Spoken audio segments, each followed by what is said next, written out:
Assalamualaikum warahmatullahi wabarakatuh. Adik-adik kelas 5 yang hebat, jumpa lagi dengan channel Pak Guru Menjawab. Dan selamat datang juga bagi adik-adik yang baru bergabung di channel ini. Pada pertemuan kali ini kita akan membahas pembelajaran untuk kelas 5 tema 1 subtema 1 pada pembelajaran ke-6. Sebelum mulai pembelajaran, silahkan adik-adik menyiapkan alat tulis dan buku siswa kelas 5 tema 1. Dan agar tidak ketinggalan pembelajaran yang akan datang, jangan lupa untuk subscribe, like, dan share. Nah, adik-adik kelas 5 yang hebat, mari kita ikuti pembelajaran berikut ini dengan penuh semangat.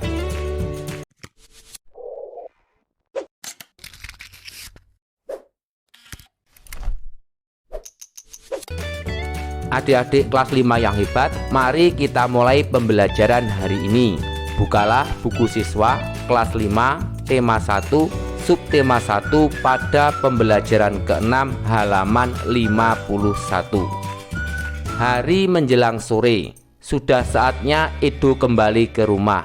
Namun sebelum pulang, Edo membantu Pak Rudi membersihkan kandang kelinci. Kandang kelinci dibersihkan untuk menjaga kesehatan kelinci. Lalu pada ayo berkreasi, amatilah dengan cermat gambar di atas. Kemudian buatlah cerita tertulis dari gambar tersebut. Buatlah cerita minimal 3 paragraf. Sebelum menulis cerita, tentukan ide pokok terlebih dulu yang akan kamu kembangkan dalam cerita. Mari bersama-sama kita menentukan ide pokok terlebih dahulu. Paragraf 1, ide pokok, Edo berkunjung ke rumah Pak Rudi. Paragraf kedua, ide pokok, kandang kelinci Pak Rudi terletak di belakang rumah. Paragraf ketiga, ide pokoknya, Edo membantu membersihkan kandang kelinci.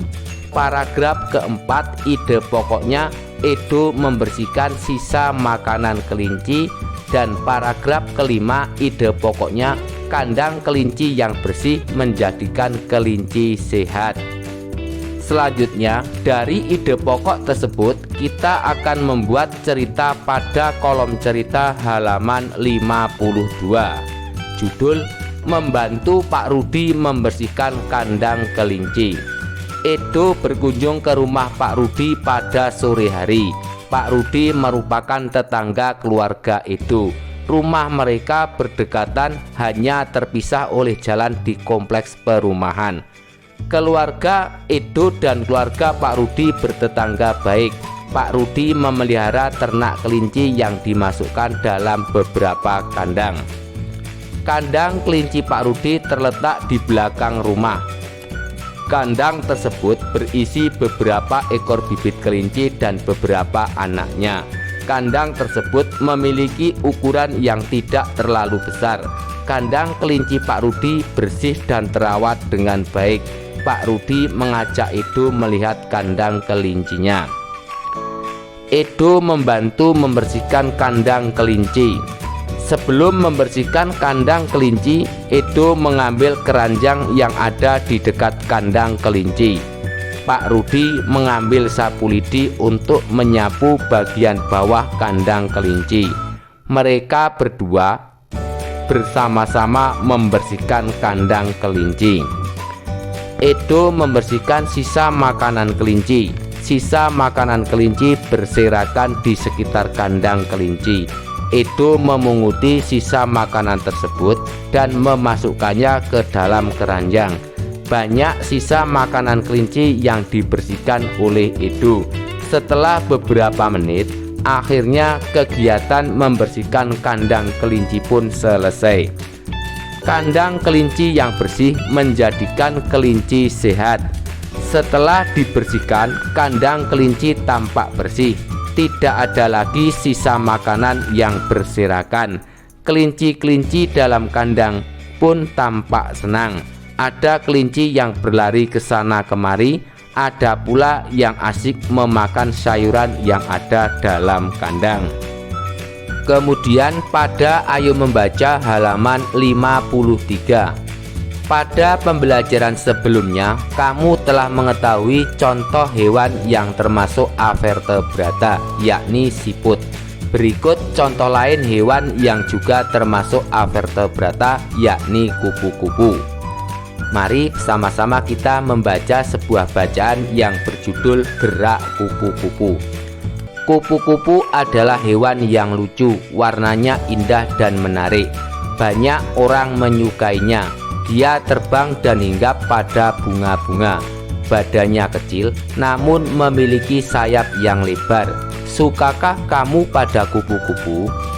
Kupu-kupu termasuk hewan serangga. Kupu-kupu memiliki organ gerak yang sama seperti serangga-serangga lainnya. Salah satu organ gerak yang istimewa dari kupu-kupu dan serangga lainnya adalah sayap. Dengan sayap ini, maka menjadikan serangga sebagai satu-satunya hewan avertebrata yang bisa terbang. Tahukah kamu, sayap kupu-kupu yang indah sebenarnya transparan? Lalu kenapa terlihat berwarna-warni? Sayap kupu-kupu terlihat warna-warni karena perbedaan kecerahan pada setiap lapisan tipisnya. Kupu-kupu memiliki kemampuan terbang yang luar biasa. Kupu-kupu bisa terbang sejauh ribuan kilometer untuk mencari daerah yang hangat ketika musim dingin tiba. Kupu-kupu akan kembali lagi menempuh jarak ribuan kilometer ketika musim semi tiba. Meskipun demikian, kupu-kupu tidak bisa terbang apabila suhu tubuhnya di bawah 30 derajat Celcius. Selanjutnya, kita akan mengisi tabel pada halaman 53. Tentukan ide pokok dari masing-masing paragraf bacaan di atas. Jawab paragraf 1. Ide pokoknya kupu-kupu adalah hewan yang lucu. Paragraf 2. Ide pokoknya kupu-kupu termasuk hewan serangga. Paragraf ketiga. Ide pokoknya, tahukah kamu sayap kupu-kupu yang indah sebenarnya transparan? Paragraf keempat. Ide pokoknya, kupu-kupu memiliki kemampuan terbang yang luar biasa. Berikutnya ayo mengamati halaman 54. Kamu telah mengetahui organ gerak hewan vertebrata dan avertebrata. Pada pembelajaran sebelumnya, kamu telah mengetahui gerak kelinci, siput, dan kupu-kupu. Bersama kelompokmu, melalui contoh gerak hewan-hewan tersebut, identifikasikan ke dalam kelompok hewan vertebrata atau avertebrata. Kemudian buatlah perbandingan antara keduanya, lakukan dengan diskusi secara berkelompok. Mari bersama-sama kita mengisi kolom pada halaman 54. Hewan vertebrata. Hal yang dibandingkan tulang belakang. Penjelasan memiliki tulang belakang. Hal yang dibandingkan gerakan. Penjelasan gerakannya lincah dan cepat. Kemudian hal yang dibandingkan cara bergerak. Penjelasan berpindah dengan berlari, berjalan, dan meloncat. Sedangkan pada hewan avertebrata, hal yang dibandingkan tulang belakang. Penjelasan tidak memiliki tulang belakang. Hal yang dibandingkan gerakan. Penjelasan gerakannya lambat. Dan hal yang dibandingkan cara bergerak.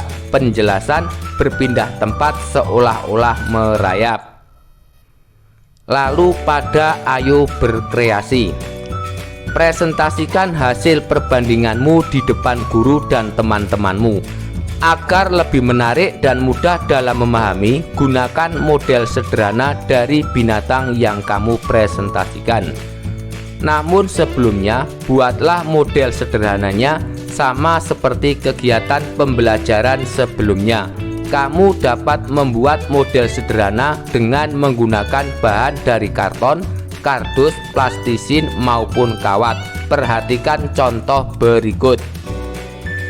Lalu ayo renungkan, dengan mempelajari organ gerak hewan, kita makin tahu betapa sempurnanya ciptaan Tuhan. Sudahkah kamu menyayangi hewan? Tunjukkan sikap dan perilakumu yang menunjukkan bahwa kamu menyayangi hewan. Sikap yang menunjukkan sayang hewan antara lain merawat dengan baik, memberi makan, membawa ke dokter hewan jika sakit, dan memberikan kandang untuk hewan kita. Nah, adik-adik kelas 5 yang hebat, demikianlah untuk pembelajaran hari ini. Semoga bermanfaat. Dan agar tidak ketinggalan pembelajaran yang akan datang, jangan lupa untuk subscribe, like, dan share. Sekian dari kakak. Wassalamualaikum warahmatullahi wabarakatuh.